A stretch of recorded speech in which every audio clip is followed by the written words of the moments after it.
Hey guys, and welcome to Link's Awakening any percent glitchless speedrun tutorial. I'm B-Dude, and today we're going to be going through the first split. So basically each split is more or less set up to get to dungeon, finish dungeon, get to dungeon, finish dungeon. So today we're going to be looking at getting into the first dungeon, Voldarm's Cave.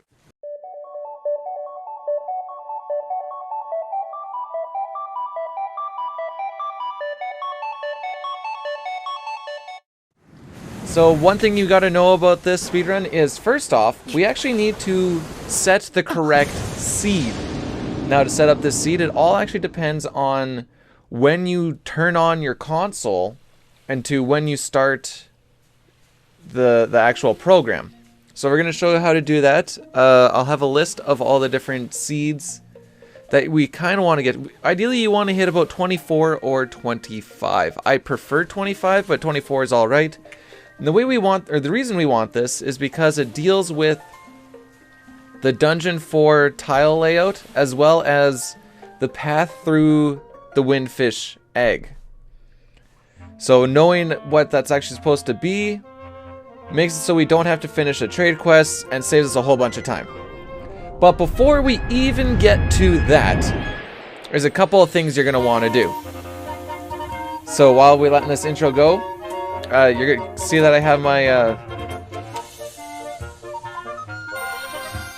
my overlay set so you can see my inputs. You want to make sure you have at least one file here before you start a run, because if you don't have a file here, you actually are forced to watch the beginning opening cutscene that we just saw. So make sure that that's cleared off. Now, before we start, you can tell this isn't in English, and maybe you haven't done much speedrunning or something, so what you're going to want to do is go to Settings, and right at the bottom you'll have Console. I already have it changed to German. You're going to want it set to German. Get that set. It already is, but usually when you don't, it'll ask you if you want to restart. New starten is restart. And now to set up this seed, like I said, you're going to want to reset the console. So you're going to go to Power Optionen. My German is absolutely atrocious, by the way. And as soon as you hit restart, you're not going to start your timer right away. You're actually going to... Let me put this in a better spot. There you go. You're going to want to set this to probably negative a minute, is what most people do. And so you're going to hit New Startin'. You're going to wait until you see the little loading circle thing. As soon as that disappears, you're going to start your splits.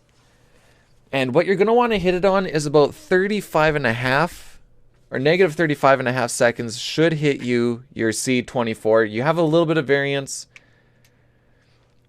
And if you miss it, you usually hit C25. There's 35.5. The game is a little bit delayed, so don't mind the splits for that. So really, from this point on, it doesn't really matter what the splits say.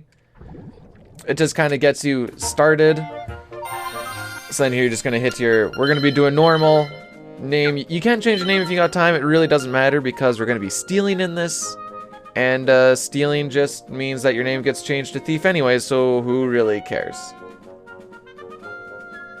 So once this hits 0, that's when you can start the run. We'll pretend that it hit 0. We'll pretend it hit 0.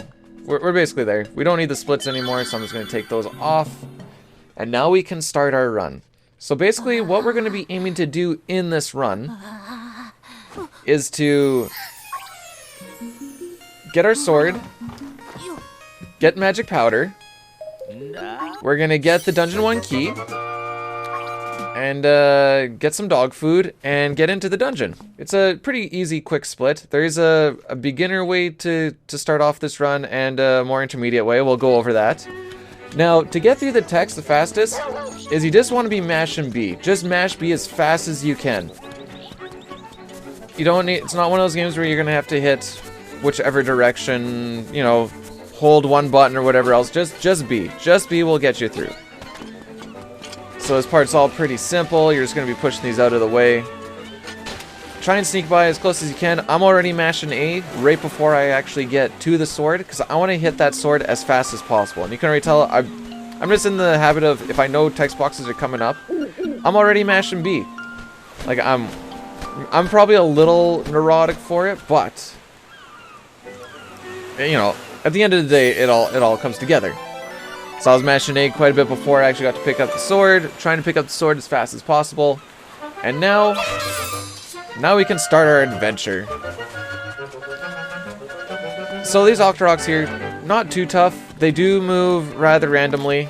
I've never seen them walk up the stairs before, so that's cool, I guess. You want to avoid swinging your sword as much as possible. Unless there's an enemy in your way, then of course you're going to have to do it. But usually you can walk around them. Those bushes I like to slash out of the way because it seems to be a bit quicker than walking around them. Pretty simple stuff. More or less, the thing to note about this run is it's more movement and option, or more movement and decision-based than executing a lot of stuff. There's obviously there's going to be execution stuff here, but there's not much compared to a glitched run. Now these moblins can, like I said, they move a little bit randomly as well, so you're just going to have to make the split decisions. Is it better to slash them, or is it better to just walk around them?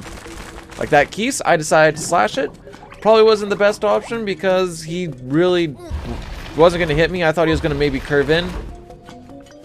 Early on, you're definitely going to want to value safety over speed until you get a little bit more used to how everything works.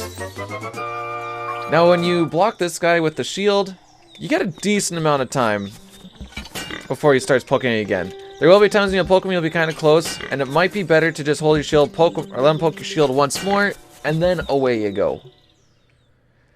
Nothing too tough. So we're already about halfway through this split. I think I don't actually have a timer going right now. It's not super imperative. Now we're gonna need some rupees for an upcoming game. So one thing, we're just gonna clear stuff out of the way here. One thing to note, if you stand on these too long, they do disappear. But when you come in, you can actually walk along edges and gaps. So you don't have to walk all the way around. You can just hold right around. You can kind of see what I'm doing with the control stick there. And pick her up. And then you can just push this guy out of the way, and away you go. So we'll go over that one more time. Clearing the room. You're just going to hit these out of the way. You can slash that guy on the other side.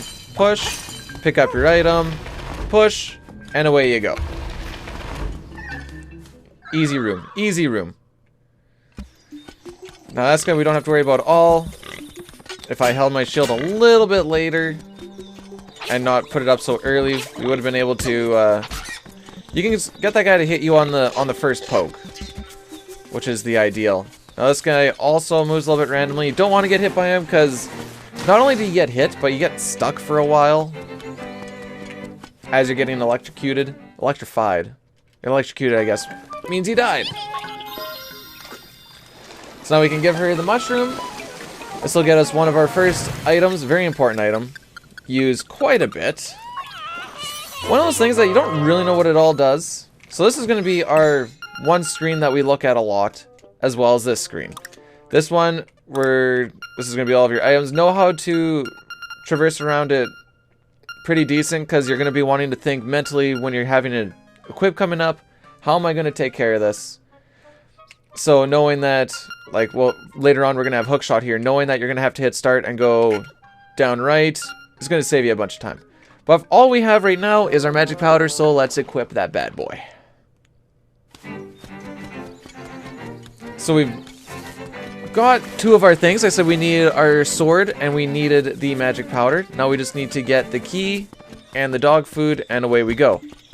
So again, if you don't have to kill stuff in here, that's good. The magic powder does make things pretty easy. Don't be afraid if you're using like 5 magic powders. We're going to be getting a refill here pretty quick.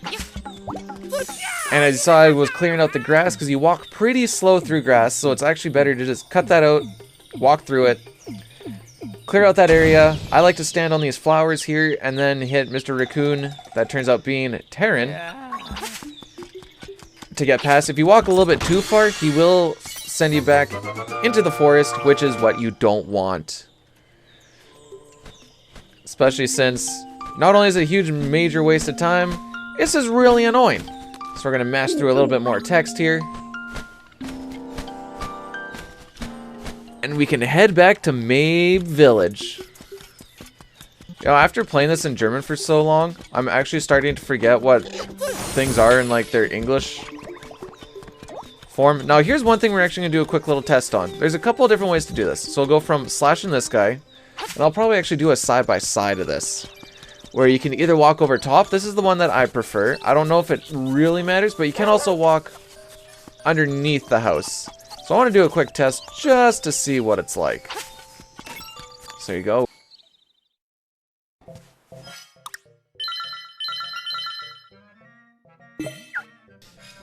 Now that we have our save, let's show off. Usually you want to hit right above Yoshi's, right above his, like, his eyelids. I find that's usually kind of the money spot. I like to be a little bit more behind than in front of him, since when this claw comes forwards, like so, he'll usually shift backwards a little bit. So let's do that one more time.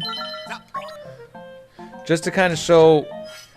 Now, I would almost recommend just practicing this just a little bit, because for a while there, this was a really high reset spot. Just because missing them loses a good amount of time. A good amount of time. You have a decent amount of variance, like this should be okay. You can be a little bit left and right, but you still want to be pretty on. You want to be getting like right above the meat of his head, not his nose, just the meat. I guess the nose is the meat of the head. Don't hit the nose, is what I'm trying to get at. Sometimes you'll be lucky and it'll grab just around his head. The nose kind of helps for that. But since we got our Yoshi boy now, we can head out. So all we need to do is get a ribbon, change it to a bow. I guess this is where the route can change. If you want to be a little bit, if you want to go on a bit of an easier route, you're actually going to want to go in here first. If you want to go on a bit more of an intermediate route, I'd say you head north. But we're going to go with the beginner route here. And what we're going to do is we're going to steal a shovel. Now, that's a quick way to do it. You want to try and get in there and out as fast as you can. I'll show you some backup, or a backup that you can do. Kind of how this room actually works for stealing, because it can be a little bit rough. It can be a little bit rough when you don't know what exactly you're trying to do. Now, I prefer doing I call it the intermediate route, because doing it this way means we're going to have to die an extra time. And that extra death will cost us about 20 seconds. But you also get your arrows easier or earlier, and you can buy more arrows later, so that kind of helps. But as you can see, he follows you on a bit of a timer. Right, he doesn't just follow. He follows. If I wait a little bit, then he takes a little bit. If I wait a little bit, then he takes a little bit. So what you're going to do is say that you're running, and you failed it. Oh, okay, he caught you. What you want to do is stand like just above that board. Right about here. That's about your money spot. About a link foot away from the bottom board there. Wait for him to look up. And away you go. Just book her down. I like to try and wrap a little bit inside of the table. And then that's all you gotta do. So, 2 more things we need to do before we can actually get into this next dungeon. We need to go and give our Yoshi doll so we can get a ribbon. This is part of that whole trade quest. We don't actually end up finishing because we know what seed it is. You can actually tell from Link's grunts. I should have mentioned that before. You can actually tell from Link's grunts which seed you have. I don't know like every grunt or anything to tell what the seeds are. Just know that once you get comfortable with knowing which seed is what, you can usually tell. I'm not going to try and imitate his grunts. But the grunts will usually just tell you what seed you're actually on, as a way to confirm what you're actually doing, and then you don't have to second guess or, you know, take a stab in the dark. Well, we go and we get our ribbon, we got our dog food, and now it's just time to get into the dungeon, and that will be our first split. Pretty easy. I'll put a whole how it should look at the end of the video,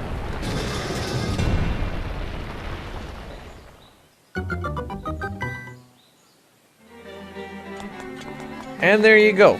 Easy enough. Your times will vary depending on if you did the steals early or if you didn't. I prefer to do or not do the steals. So if you didn't do the steals, obviously you're not going to have the shovel or the arrow right now. All you will be having is the magic power. But if you decide to do the steals, there is one mini boss that'll be a little bit easier in Dungeon 2. But other than that, that's all it really helps us for. Anyways, this has been the first split. I will see you guys next time when we finish Moldorm Cave.